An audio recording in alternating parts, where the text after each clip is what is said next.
Saudara-saudara pemirsa dimanapun kita berada pada saat ini, di edisi video hari ini, tentu kabar baik dan sehat selalu.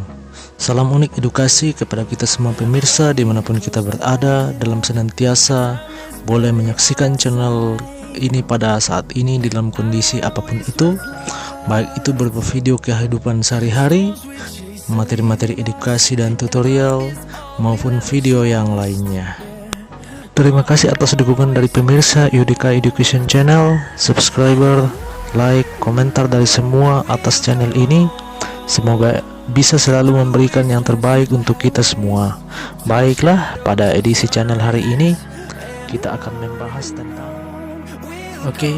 jadi sekarang kita akan belajar tentang dua bab materi dari sejarah gereja umum, dan yang pertama itu kita akan melihat mengenai teologi dan pola kepercayaan abad pertengahan. Kemudian nanti kita akan masuk dalam gerakan reformasi gereja oleh Martin Luther. Ya, kita lihat, kita mulai dari teologi dan pola kepercayaan abad pertengahan.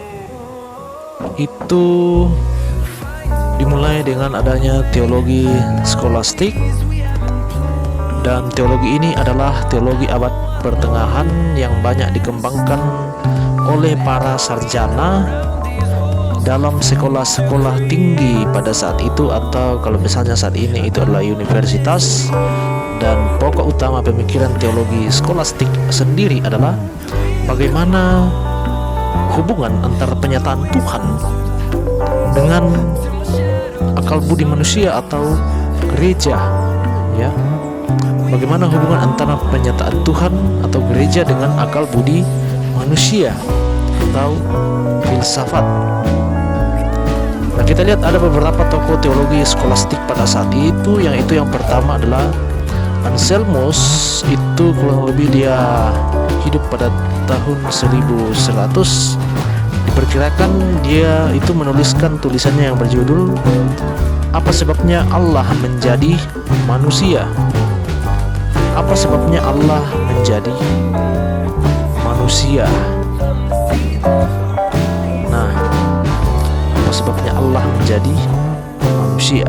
Ia mencoba untuk membuktikan bahwa akal budi manusia itu terpaksa mengakui perlunya mengakui kedatangan Yesus Kristus ke dunia dan kematiannya di kayu salib, tentu guna keselamatan umat manusia. Kemudian yang kedua adalah Thomas Aquinas. Itu diperkirakan hidup pada zaman tahun 1225 sampai tahun 1274. Thomas Aquinas adalah seorang bangsawan Italia yang mengajar di Universitas Paris, ya, kurang lebih tahun 1250. Dan di sini ada beberapa pandangan dari Aquinas, itu adalah sebagai berikut.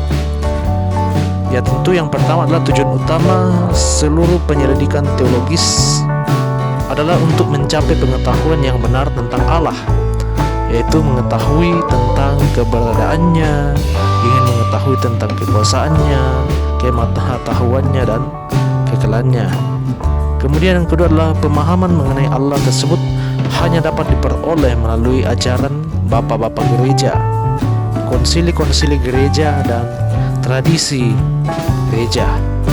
Nah, kemudian yang ketiga itu gereja merupakan lembaga keselamatan yang tidak mungkin dapat berbuat salah di dalam ajaran-ajarannya, dan Sri Paulus memiliki kekuasaan tertinggi dalam gereja dan sekaligus menjadi pengacara tertinggi di dalam gereja. Kemudian gereja memiliki 7 sakramen, dan sakramen Ekaristi yang dianggap sebagai sakramen terpenting karena ya di situ kita lihat dalam kurung, karena dalam sakramen ini terjadi tubuh dan darah Kristus itu diterima secara langsung atau transubstansiasi ya. Ya, mereka menganggap bahwa apa yang mereka makan adalah daging asli dan darah asli dari Yesus Kristus. Nah, itu yang disebut dengan transubstansiasi ya. Oke. Kemudian ada teologi mistik dan teologi humanis. Oke, Anda bisa baca di situ siapa tokoh-tokohnya. Apa inti dari utama teologi mistik ini adalah keyakinan bahwa dalam jiwa manusia itu masih tersimpan sedikit sisa dari zat ilahi yang memenuhi semesta alam. Nah, selanjutnya Anda bisa baca siapa tokoh-tokohnya. Nah, tentu Bernhard dari Clairvaux dan Eckhart. Kemudian adapun teologi humanis itu lebih menekankan bahwa orang-orang Kristen seharusnya mencari kebaikan, ya, bukan untuk dengan berbagai macam upacara dan latihan lahiriah belaka, namun tentu dengan mempelajari Alkitab dan mengikuti teladan Kristus dalam kerendahan hati dan pelayanan kepada sesama manusia. Kemudian yang berikut adalah tokoh humanisme, yaitu Erasmus yang berasal dari Belanda. Itu ialah hidup sekitar tahun 1469 sampai 1536. Nah, di sini adalah kepercayaan sakramen berbagai penyalur rahmat Allah ya. Kita lihat, Anda boleh baca di situ. Kemudian di sini ada 7 jenis sakramen yang diberikan adalah sakramen baptisan. Anda bisa baca di situ mulai dari sakramen baptisan ya, pengakuan dosa, kemudian peminyakan, nikah, dan imamat. Nah, ini juga Anda bisa baca. Kemudian ini ya, Anda bisa baca bagaimana wujud iman yang dipahami oleh manusia pada saat itu. Nah, tentu juga ya kepercayaan kepada orang-orang suci. Nah, di situ pada abad pertengahan hubungan Kristus dengan orang percaya itu tidak terjalin secara langsung, namun melalui orang-orang suci. Ya, kegiatan peribadahan lebih banyak ditujukan kepada orang-orang suci, santo dan atau santa. Kemudian demikian pula benda-benda peninggalan para santo yang disebut ya relikwi-relikwi yang dipercaya mengandung khasiat-khasiat tertentu yang berguna bagi manusia. Ya, itu bisa Anda ketahui sendiri apa saja benda-benda peninggalannya. Kemudian kepercayaan mengenai penghapusan siksa Anda bisa baca. Ya. Nah, di situ ada arti dari purgatorium atau api penyucian. Pemahaman mengenai adanya tempat penyucian bagi mereka yang sudah meninggal, sehingga disebut api penyucian atau purgatorium. Sehingga agar dapat memperoleh kelepasan dari api penyucian tersebut, maka seseorang harus bersedia untuk menanggung rupa-rupa aturan yang diberikan melalui gereja. Sehingga lama-kelamaan penghapusan siksa ini dipahami bukan hanya dapat diperoleh dengan melakukan amalan-amalan tertentu yang telah diatur oleh gereja, tetapi dapat pula dibeli baik untuk diri sendiri maupun untuk orang lain yang sudah menderita. Ya, ini hampir sama dengan surat yang diperjualbelikan oleh Tetzel, ya, surat penghapusan dosa. Nah, kemudian kita lihat ini ada pandangan tersebut membuat banyak orang memahami bahwa penyesalan serta pertobatan yang benar tidak diperlukan lagi, asalkan ya mampu ya untuk membayar dengan uang yang cukup. Dan kebiasaan ini yang sangat ditonjolkan oleh gereja Katolik dan kelak menjadi salah satu pemicu gerakan reformasi dari gereja. Oke. Nah, sekarang kita akan masuk dalam zaman-zaman reformasi. Kita lihat di sini ada perintis-perintis dari tokoh-tokoh reformasi. yaitu tokoh-tokoh Kristenan yang dengan berdasarkan Alkitab melancarkan kritik terhadap segala kesesatan dan keburukan dalam gereja pada abad-abad pertengahan. Sehingga ya beberapa tokoh perintis reformasi, yaitu John dari Inggris, ya John Wycliffe, Johannes Hus, ya apa yang dia katakan, kemudian Savonarola dari Florencia, Italia, apa yang dia lakukan. Sehingga di sini ada kesimpulan bahwa kondisi gereja pada pertengahan sebelum terjadinya reformasi gereja itu dapat Anda lihat di situ, bahwa di dalam gereja berkembang berbagai pengajaran baik yang dapat dipertanggungjawabkan maupun pengajaran yang merupakan hasil percampur adukan dengan berbagai pandangan filsafat belaka. Kemudian yang kedua adalah banyak golongan yang merasa tidak puas dengan sikap dan keadaan gereja, tetapi mereka kurang tahu bagaimana cara untuk memperbaikinya. Nah, jadi itu adalah materi dari bagaimana teologi dan pola kepercayaan abad pertengahan. Ya, dan sekarang ya kita akan melanjutkan ke bagian yang berikutnya, yaitu gerakan reformasi oleh Luther. Nah, gerakan reformasi yang dilancarkan oleh Luther, ya, itu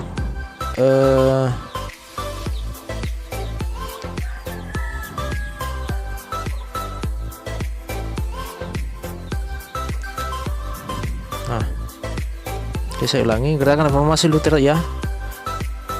Gerakan reformasi Luther dan perluasannya di gereja itu terjadi pada abad pertengahan, dan secara umum gereja mengalami kemerosotan moral. Nah, di sini ya, bagaimana gerakan-gerakan reformasi yang dilakukan oleh Luther. Dan yang dimaksud di sini adalah Martin Luther dari Eropa, bukan pendeta Martin Luther King Junior. Selain itu, gereja makin terancam dengan majunya orang-orang Turki yang berhasil merebut kota Konstantinopel pada tahun 1453, sehingga kekaisaran Romawi Timur hilang dan menjadi kemudian orang-orang Turki juga berhasil menduduki seluruh Eropa Tenggara, sehingga gereja Ortodoks Timur akhirnya tunduk ke bawah kekuasaan Islam, kecuali di Rusia sampai abad yang berikutnya. Nah, bisa Anda baca ya bagaimana reformasi gereja oleh Martin Luther. Ya, dia itu adalah seorang rahib yang serius, ya, dan dia bisa mendapatkan rahmat dari Allah setelah dia membaca Roma 1 ayat 16 sampai 17, ya. Di situ dia menemukan pencerahan bahwa manusia hanya dapat beriman dan Allah tidak menuntut, tetapi Ia memberi anugerah. Ya, jadi hanya oleh karena anugerah. Nah, itulah sekarang yang menjadi banyak yang berpikiran bahwa ya protes itu adalah, ya mungkin di telinga kita secara bahasa Indonesia, protes itu adalah kita melawan. Sebenarnya tidak, tetapi kita tetap mendukung apa yang firman Tuhan katakan. Ya, semua itu hanya terjadi oleh karena anugerah Allah. Jadi protes bukan berarti kita melawan atau ya protes yang kita katakan, tetapi kita adalah pro kepada Alkitab. Kita protestament, ya. Protestament, pro terhadap Alkitab. Nah, itu adalah perlu pemahaman yang kita ketahui. Kemudian kita lihat di bagian bawah, di situ adalah yang menyebabkan timbulnya pembaharuan, ya, reformasi gereja itu karena ada perbedaan teologi dan praktik gerejawi dengan ajaran Alkitab. Ya, jadi lain yang dilakukan secara teologi dan secara praktiknya juga berbeda dengan ajaran Alkitab di dalam gereja, sebagaimana yang diketemukan oleh Luther. Misalnya, ya adanya surat-surat, ya penjualan surat-surat penghapusan dosa yang dilakukan oleh Tetzel, ya, di mana, ya di mana akhirnya pada saat itu Luther mulai menentang dengan menerbitkan 95 dalilnya yang ditempel di depan pintu gereja Wittenberg pada 31 Oktober 1517. Nah, ia menegaskan bahwa bukan sakramen tetapi ya oleh karena imanlah yang menyelamatkan. Imanlah yang menyelamatkan kita. Oke, ini bisa Anda baca, ya Anda bisa pahami. Jika ada yang tidak dimengerti, Anda tanyakan. Nah, ini ya. Nah, ini adalah reformasi dari Johannes Calvin. Ya, dia adalah seorang sarjana hukum Prancis yang berminat dengan ilmu teologi. Setelah ia menjadi pengikut Luther, ia diusir dari tanah airnya yang menjadi pendeta di kota Jenewa, Swiss. Oke, Anda bisa membaca apa yang dia lakukan. Kemudian ya sampai meninggalnya, di mana dia meninggal itu di Jenewa pada tahun 1654. Di mana dia melanjutkan usahanya untuk mengatur kehidupan jemaat. Ya, misalnya menyusun tata gereja yang baru, berjuang menentang segala sesuatu yang tidak sopan dalam jemaat agar nama Allah senantiasa boleh dihormati dalam seluruh kehidupan kota. Dan dalam tulisannya itu ya di situ Anda bisa baca ada undang-undang gereja nih. Ya, Calvin mengajarkan tentang jabatan penatua di Aachen. Dengan pola jabatan tersebut, maka Calvin telah menghapus batas antara klerus dengan awam. Ya, jadi tetap terbuka, ada pelayanan bagi masyarakat jemaat pada saat itu. Tidak ada lagi pemisahan antara klerus-klerus atau majelis-majelis penatua di Aachen dengan jemaat. Sehingga pengaruh Calvin ini sangat besar di seluruh Eropa. Dan sehingga pada tahun 1539 itu didirikan di Universitas Jenewa yang menjadi tempat latihan bagi ratusan pendeta dari berbagai negeri. Sehingga kemudian lahirlah gereja-gereja Calvinis di berbagai tempat di dunia ini. Nah, kita masuk dalam gerakan kontra reformasi, ya. Dan itu nanti kita akan lihat bagaimana dengan kontra reformasi ini, ya Anda bisa baca di situ. Dan jika ada yang tidak dipahami dari materi kita tentang gerakan reformasi gereja oleh Luther dan reformasi gereja oleh John Calvin, Anda bisa tanyakan di grup. Itu akan dibalas tentu jika ada kesempatan yang baik, maka tentu akan dibalas. Oke, terima kasih dan salam sejahtera untuk kita sekalian. Shalom.